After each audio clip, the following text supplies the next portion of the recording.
Bismillahirrahmanirrahim. Assalamu alaikum dear students. Hope all of you will be excellent and doing well. Today I am going to teach you very important topic of paper English which is prepositions. Dear students, SMD CAT के paper की category 2 जो कि choose the correct sentence और category 3 जो कि spot the error में prepositions का बहुत ज़्यादा इंपॉर्टेंट रोल है। तो ये जो मेरा लेक्चर है इसके 3 हिस्से हैं और इस लेक्चर की एक एक वर्ड को, हर एक पॉइंट को आपने अच्छे तरीके से सुन लेना है और देख लेना है और उसको अंडरस्टैंड करना है। और हर वीडियो के एंड पे आपको आपका असेसमेंट का टेस्ट भी लिया जाएगा। इस वीडियो के एंड पे भी असेसमेंट है और उसका जो रिज़ल्ट है, उसकी जो की है वो कमेंट सेक्शन में भी दे दी जाएगी और साथ ही हमारी नेक्स्ट वीडियो में भी आपको अपलोड कर देंगे, आपको इन्फॉर्म कर देंगे। तो आज हम प्रेपोजिशंस को थॉरोली देखेंगे। तो आज का लेक्चर स्टार्ट करते हैं।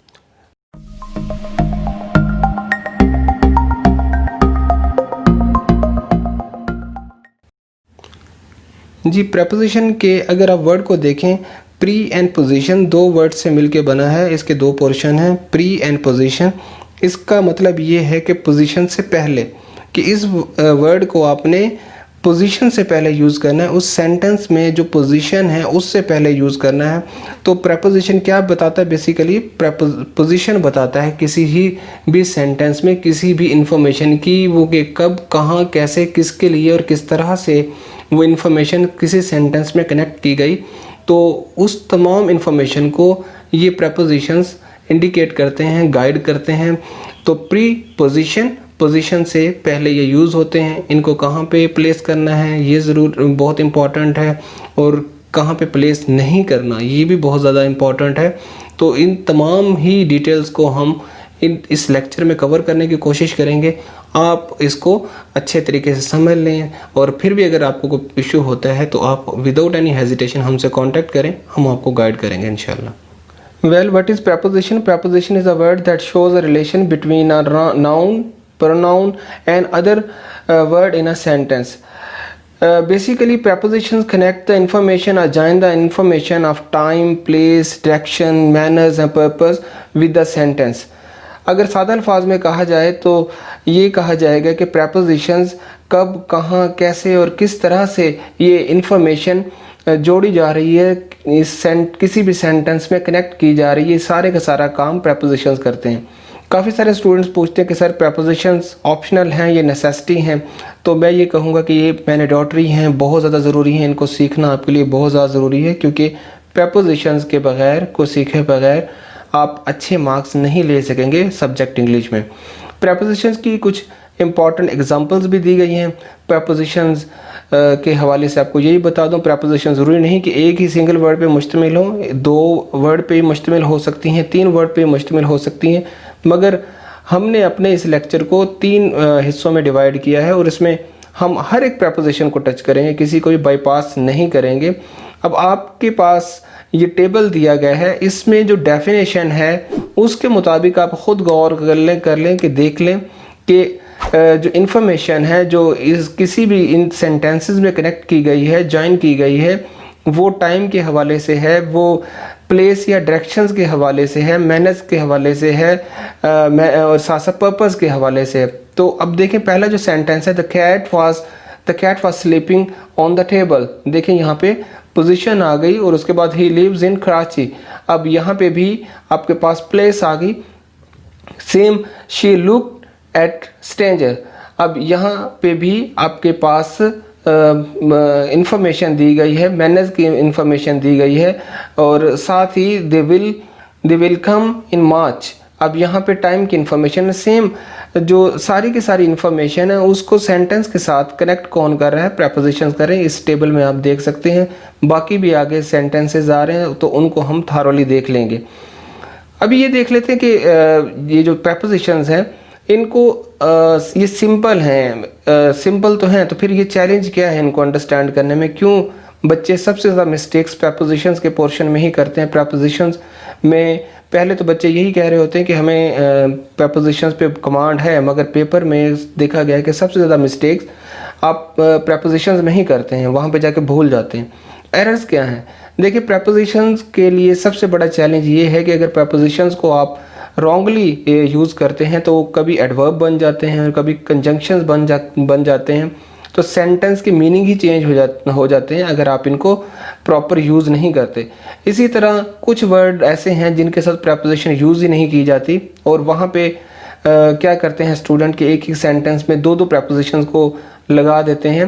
प्रेपोजिशंस 2 हो सकती हैं, 3 हो सकती हैं, मगर इकट्ठी दो प्रेपोजिशंस लगा देते हैं। और कुछ वर्ड्स ऐसे हैं जिनके साथ आपने प्रेपोजिशन लगानी ही नहीं है, जैसा कि दिस है, दैट है, नेक्स्ट है, लास्ट है, ये सम है। देखिए ये जो सेंटेंसेस हैं इसमें आप ऑब्ज़र्व कर सकते हैं कि इनमें जो ये सेंटेंस दिए गए हैं इनमें प्रपोजिशंस नहीं लगाई जाएगी। देखिए जो पहला सेंटेंस है उसमें it was kite that looked above अस। अब इसमें जो प्रपोजिशन है एज अ एडवर्ब यूज़ हो रही है, एज अ प्रपोजिशन यूज़ नहीं हो रही, इसको प्रॉपर यूज़ ना करने की वजह से। They waited outside the university for him. अब इसमें भी जो प्रपोजिशन है एज अ एडवर्ब यूज़ हो रही है, एज अ प्रपोजिशन यूज़ नहीं हो रही। और इसके बाद he arrive after we had left, यहाँ पे भी प्रॉपर यूज़ नहीं किया गया प्रपोजिशंस को, वो कंजंक्शन बन गई है प्रपोजिशन के बजाय। नेक्स्ट अभी डिस्कस किया था कि इसमें लास्ट के साथ आपने प्रपोजिशन यूज़ नहीं करनी, यहाँ पे इन यूज़ नहीं करेंगे। I went to Islamabad last July, इनकी ज़रूरत नहीं है। She is coming back next Wednesday, अब यहाँ पे भी ऑन की ज़रूरत नहीं है। I shall call you this evening, यहाँ पे इन लगाने की ज़रूरत नहीं है, दिस से पहले प्रपोजिशन नहीं आएगी। We go home at every Eid, अब यहाँ पे भी एवरी से पहले प्रपोजिशन नहीं आएगी, प्रपोजिशन की ज़रूरत नहीं है। तो ये कुछ मिसअंडरस्टैंडिंग्स हैं जो कि बच्चे इसके हवाले से पूछ रहे हैं, क्यूरी कर रहे हैं। तो ये जो कुछ एरर्स हैं इनको हम रिमूव करें। खैर अभी प्रपोजिशंस को हम कैसे सिंपल बना सकते हैं, इनको सीख कैसे सकते हैं, परेशान भी नहीं होना। इसको हम प्रॉपर ड्रिल से सीखेंगे, ये नॉलेज भी है और साथ साथ प्रैक्टिस से भी आएंगी। तो इसकी हम अपने अपकमिंग लेक्चर्स में कंप्लीट आपको प्रैक्टिस करा देंगे, ड्रिल करा देंगे, तो फिर प्रपोजिशंस आपके लिए मसला नहीं रहेंगी बल्कि ये आपकी स्ट्रेंथ बन जाएंगी। तो पहले देख लेते हैं कि टाइप्स क्या हैं प्रपोजिशंस की। प्रपोजिशंस की मेन या आप ये कह लें जो इम्पॉर्टेंट जो है वो तकरीबन 6 टाइप्स हैं। अब प्रपोजिशंस की इन 6 टाइप्स को हम 1 बाय 1 डिस्कस भी करेंगे, उसके एग्जांपल्स भी देखेंगे, उनको अंडरस्टैंड भी करेंगे और साथ साथ उनकी ड्रिल्स भी कर लेंगे। काफ़ी सारे सेंटेंसेस हैं जो आपको हम साथ साथ ड्रिल करा देंगे, फिर आपको प्रैक्टिस हो जाएगी, फिर आपके लिए प्रॉब्लम नहीं रहेगा, आप इंशाल्लाह ताला कॉन्फिडेंटली इस पे वर्क कर लेंगे। Propositions shows many relations for different nouns in sentence on basis of relation they show. Preposition may be divided in the following categories. In 6 categories they can be divided. इसको 1 by 1 देख लेते हैं, मज़ीद हम इस पे टाइम नहीं लगाते। पहली जो टाइप है वो है preposition for time। अब प्रपोजिशन फॉर टाइम में आप देख लें जो पहले 3 मेन प्रपोजिशंस हैं जो ज़्यादा यूज़ होती हैं, ऑन, इन एंड एट। अब पहली जो प्रपोजिशन है वो है ऑन। ऑन में देख लेते हैं, ऑन किसके साथ लगेगा, डेज ऑफ वीक के साथ, और उसके बाद डेट्स के साथ, with date, with specific day, with some part of days, on New Year's Day. और इसकी एग्जांपल भी दी गई हैं, on Monday, on 6 March, on Independence Day, on my birthday, on Saturday morning. अब यहाँ पे आपके सामने एग्जांपल्स भी हैं और उसका यूसेज भी है। आपके आसानी के लिए टेबल बना दिए गए हैं ताकि आप इनको एक दफ़ा अच्छे तरीके से देख लें, फिर आपको प्रॉब्लम नहीं होगा, आप कंफ्यूज नहीं होंगे। इसी तरह इन जो प्रपोजिशन है वो मंथ्स के साथ, सीजन्स के साथ, after certain period of time, तो इसके साथ हम यूज़ करेंगे। इसकी एग्जांपल्स भी दी गई हैं। अगस्त इसमें, in August, in winter, in the morning, in 2006, in an hour, in the next century, in the morning, and also in the afternoon, in the evening, with the name of year, in the future, in the past। तो ये आप इसको देख लीजिएगा, आगे जाके इसके sentences भी आ रहे हैं, इसकी करेक्शन भी आ रही है, तो आपको मज़ीद सेंस क्लियर हो जाएगी। एट जो है किसके साथ लगेगा, for day, night, same time, weekend, mid day, mid night, lunch time, a certain point of time, इन सब के साथ एट यूज़ करेंगे। अब यहाँ पे आगे एग्जांपल्स हैं, आप इसको डिटेल में देख लें। टाइम की शॉर्टेज की वजह से हम इसको थारोली नहीं देख सकेंगे क्योंकि हमने ज़्यादा टाइम अपना लगाना है, आपको करेक्शन कराने में, ड्रिल्स पे लगाना है ताकि आप प्रोफिशिएंसी आ सके। टेबल आपके सामने मौजूद है और आप इस टेबल की मदद से इनको समझ लेंगे। उसके बाद है जी since for a certain point of time past to till now.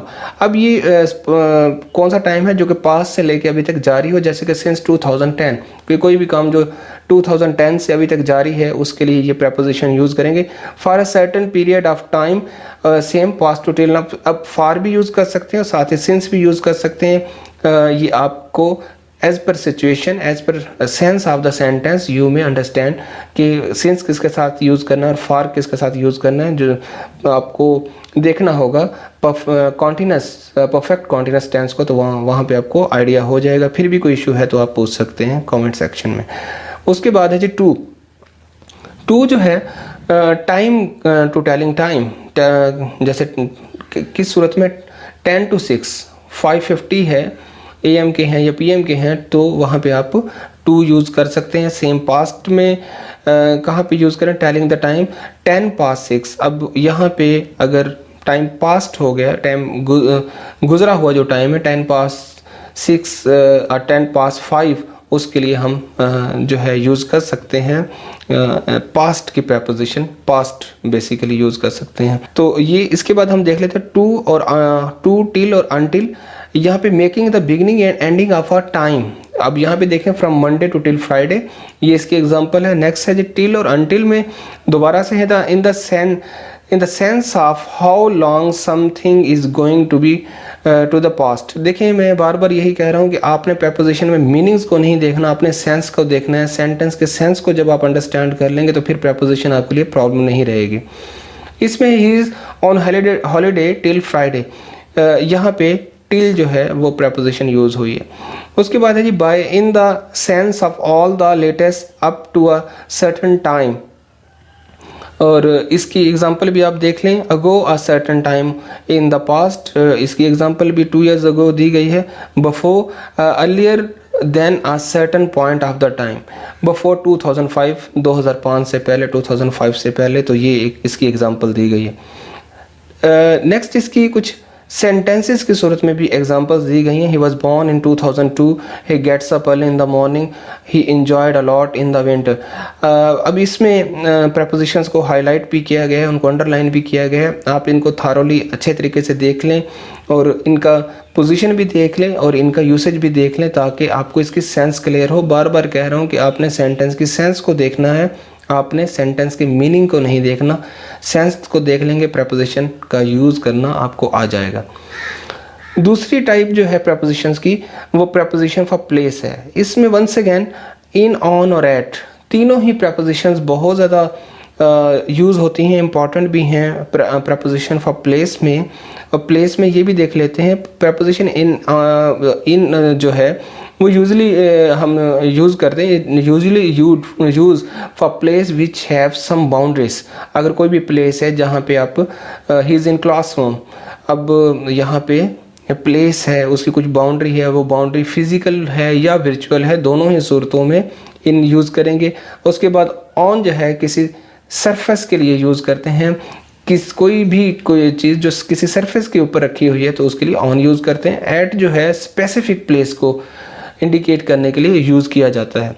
इसके बाद कुछ और भी इम्पॉर्टेंट प्रपोजिशंस जो कि इसी कैटेगरी में आती हैं, अबाउट है, क्रॉस है, अगेंस्ट है, टू है, टुवर्ड्स है, इनटू है, अबफो। अब बहुत सी और भी प्रपोजिशंस हैं जो इस कैटेगरी में आएंगी, जो अब हमारे आने वाले लेक्चर्स में उनको हम डिस्कस भी कर लेंगे। इसकी एग्जांपल्स भी यहाँ पे दी गई हैं। Book is on the table, there is a nail on the corner of the chair, the student in the class. अब इसमें प्रपोजिशंस ऑन, एट और इन को यूज़ किया गया है। इनको देख लीजिएगा और इनकी सेंस को समझने की कोशिश कीजिएगा, प्रपोजिशंस आ जाएंगे आपको। नंबर 3 पे है जी प्रपोजिशंस फॉर डायरेक्शन। अब डायरेक्शन को इंडिकेट करने के लिए भी प्रपोजिशंस को सेंटेंस में कनेक्ट किया जाता है। इसकी डेफिनेशन को के साथ साथ इसकी एग्जांपल्स को भी देख लेते हैं कि वो प्रपोजिशंस जो कि डायरेक्शन को किसी भी सेंटेंस में डायरेक्शन को इंडिकेट करेंगी, डायरेक्शन के हवाले से इंफॉर्मेशन को सेंटेंस में कनेक्ट करेंगी, उनको हम प्रपोजिशंस फॉर डायरेक्शन कहते हैं। प्रपोजिशन लाइक टू है, इसमें इनटू है, टुवर्ड्स है, थ्रू है, फ्रॉम एटसेट्रा। ये जो तमाम preposition are usually use to describe the direction, ये डायरेक्शन को बताने के लिए यूज़ होती हैं। एग्जांपल्स देख लेते हैं। She went to the library, she jump into the river, he ran away when he felt that someone was coming towards him। अब इसमें to, into और towards का यूज़ देख लें एज अ prepositional वर्ड। उसके बाद इसका भी टेबल है, इसको टेबल की सूरत में हम अंडरस्टैंड करेंगे ताकि आपको भूले ना पूरी लाइफ के लिए। ये जो लेक्चर कंपोज किया गया है इसका मेन पर्पज़ ये है कि प्रपोजिशन बस आप अब एक दफ़ा सीख लें और उसके बाद आपको सीखने की ज़रूरत ना पड़े, पूरी लाइफ के लिए ही ये काफ़ी है। देखिए जी, ये टेबल में इन, एन और ऑट, इन, एट और ऑन तीनों ही प्रपोजिशंस हैं आपके सामने। इसमें देख लेते हैं जी, इन रूम के साथ, बिल्डिंग के साथ, स्ट्रीट के साथ, टाउन के साथ, कंट्री के साथ, बुक के साथ और पेपर इनके साथ यूज़ कर सकते हैं। कार और टैक्सी और उसके बाद पिक्चर, वर्ड, इन तमाम के साथ आप प्रपोजिशन इन यूज़ कर सकते हैं। इसकी एग्जांपल्स भी दी गई हैं। In the kitchen, in Lahore, in the book, in the car, in the taxi, in the picture, in the word. तो ये छोटे छोटे से एग्जांपल्स भी हैं। बाकी इन्फॉर्मेशन हमारी अपकमिंग जो सेंटेंस की एग्जांपल्स में उसमें देख लेंगे। उसके बाद एट जो है मीनिंग इसमें next to, by an object, for a table, for a event, place where are you do something typical, watch a film, study या वर्क। अब इन तमाम प्लेसेस के लिए क्या यूज़ करेंगे, इन तमाम जो एलिमेंट्स हैं इन तमाम के लिए आप प्रपोजिशन एट यूज़ करेंगे। उसके बाद इसकी एग्जांपल्स भी हैं, वो भी देख लें। उसके बाद ऑन है जी, ऑन की एग्जांपल्स और साथ ही यूसेज को भी बताया गया। Attach for place with a driver being on a surface for certain time, certain side, left or right, for a floor in a house, जैसे कि सेकंड फ्लोर, फर्स्ट फ्लोर, जो भी उसको इंडिकेट करते हैं। For public transport, all buses, train, aeroplane तमाम के लिए ऑन यूज़ करते हैं। For television, for radio.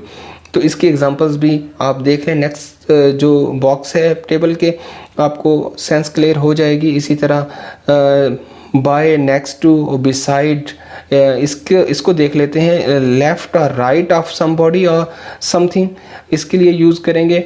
अब इसकी एग्जांपल है, Harris is standing by, next to, beside the car. तो ये पोजीशन बता रहे हैं, डायरेक्शन बता रहे हैं। पोजीशन या डायरेक्शन के लिए ये प्रपोजिशन यूज़ की गई हैं। Under, on the ground, lower than, are covered by something else.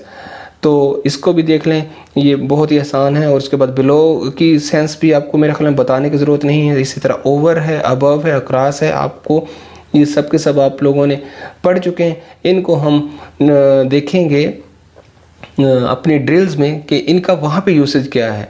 Next हम मूव करते हैं तो ये टू अगेन आ जाएगा डायरेक्शन की प्रपोजिशन में भी। इसी तरह टुवर्ड, ऑन, इनटू है, टुवर्ड्स है, ऑन टू है, फ्रॉम है and through.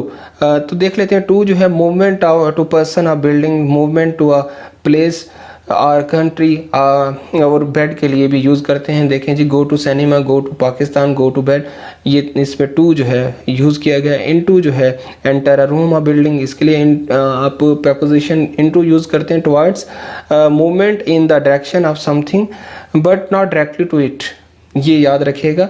Go to 5 steps toward the house, अब इसमें भी टुवर्ड्स जो है प्रपोजिशन यूज़ की गई है। Movement to the top of something, jump on to the table, अब यहाँ पे भी ऑन टू जो है प्रपोजिशन यूज़ की गई है। और उसके बाद from in the sense of where from, अब यहाँ पे फ्रॉम जो है यूज़ किया गया। फ्लावर फ्रॉम द गार्डन, यहाँ पे फ्लावर प्रपोजिशन यूज़ की गई है। Through something with limits on top, bottom के लिए अब आप क्या करते हैं, थ्रू यूज़ करते हैं। ड्राइवर थ्रू द टनल, अब यहाँ पे थ्रू जो है वो एज अ प्रपोजिशन यूज़ हुई है। इसकी कुछ एग्जांपल्स हैं सेंटेंसेस की सूरत में, ये देख लेते हैं। She lives in Karachi, students study in library, the ceremony will be in the ground, the teacher wrote a sentence on blackboard, he was flying kite on the roof, इन तमाम सेंटेंसेस में आप देख लें, इसकी सेंस को समझ लें, अंडरलाइन की गई हैं, हाईलाइट की गई हैं प्रेपोजिशंस के, उनकी प्लेस क्या है, उनको यूज़ कैसे किया गया है, कनेक्ट कैसे किया गया है। तो स्टूडेंट्स अभी हम जो है स्टार्ट करेंगे, आपके साथ शेयर कर रहे हैं, ये कुछ सेंटेंसेस हैं, आपने इनको देख लेना है और जस्ट आपने करना ये है कि इसमें से जो करेक्ट सेंटेंसेस हैं, इन सेंटेंसेस में जो करेक्ट सेंटेंसेस हैं उनके जो सीरियल नंबर हैं वो आपने हमें कमेंट सेक्शन में लिख के भेज देने। हम आपको इसका जो आंसर है या तो कमेंट सेक्शन में ही अपलोड कर देंगे, बता देंगे, या फिर हमारी जो पार्ट 2 की वीडियो आ रही है प्रेपोजिशंस के हवाले से ही, उसमें हम आपको कंप्लीट गाइड भी कर देंगे और साथ साथ उसके आंसर भी दे देंगे, उससे आपको बेहतर रिजल्ट मिलेगा। इसी तरह जो इस प्रेपोजिशन की वीडियो 2 और 3 है उसमें भी हम मज़ीद आपको ड्रिल्स करा देंगे। प्रेपोजिशंस आपके लिए प्रॉब्लम नहीं रहेंगी, न सिर्फ एंट्रेंस टेस्ट में प्रेपोजिशंस आपकी स्ट्रेंथ बनेगी, बल्कि आपकी लाइफ के आने वाले मज़ीद जो एग्ज़ाम्स हैं उन तमाम के लिए बस अब यही 3 वीडियो लेक्चर्स आपने देख लेने हैं, सुन लेने हैं। इनमें आपको कम्प्रीहेंसिवली हम इन्फॉर्मेशन भी दे देंगे, ड्रिल भी करा देंगे, फिर आपके लिए प्रेपोजिशंस प्रॉब्लम नहीं रहेंगी इंशाल्लाह ताला। ये CSS लेवल तक आपके लिए सफिशेंट होंगी। आप चाहे किसी भी एग्ज़ाम में अपीयर हों, आपके लिए प्रेपोजिशंस प्रॉब्लम नहीं करेंगे। तो स्टूडेंट्स ये था आज का लेक्चर, जिसमें कि हमने प्रेपोजिशंस को देखा, उसकी पहली 3 टाइप्स को देखा और उनके न सिर्फ एग्जांपल्स को समझा, साथ ही उसका जो यूसेज है उसको भी अंडरस्टैंड किया, उसकी सेंस को भी समझने की कोशिश की और साथ साथ एंड पे उनकी ड्रिल्स को भी हम आपको हमने ड्रिल्स भी दे दी, ताकि उनकी जो असेसमेंट के लिए आप अपनी असेसमेंट कर सकें कि आपको प्रेपोजिशंस कितनी आती हैं और आपको कितना काम करना है प्रेपोजिशंस के हवाले से। हमारा जो नेक्स्ट लेक्चर होगा वो प्रेपोजिशंस के पार्ट 2 पे मुश्तमिल होगा, जिसमें हम इसके जो कैटेगरी और टाइप जो है 4, 5 और 6 को भी देखेंगे और साथ साथ उसके कुछ एग्जांपल यूसेज को भी देखेंगे और साथ साथ हम कुछ मज़ीद टेस्ट भी कर लेंगे प्रेपोजिशंस के हवाले से, जो कि पास्ट जो आपके पेपर्स हैं उनमें आ चुके हैं, तो वो भी आपको इंशाल्लाह देंगे। तो आपने हमारी किसी भी वीडियो के किसी भी पोर्शन को स्किप नहीं करना, उसके एक एक वर्ड को अच्छी तरीके से अंडरस्टैंड कर लेना, क्योंकि अगर आप इसको बाईपास कर देंगे तो फिर आपके लिए थोड़ा सा मुश्किल हो जाएगा अंडरस्टैंड करना।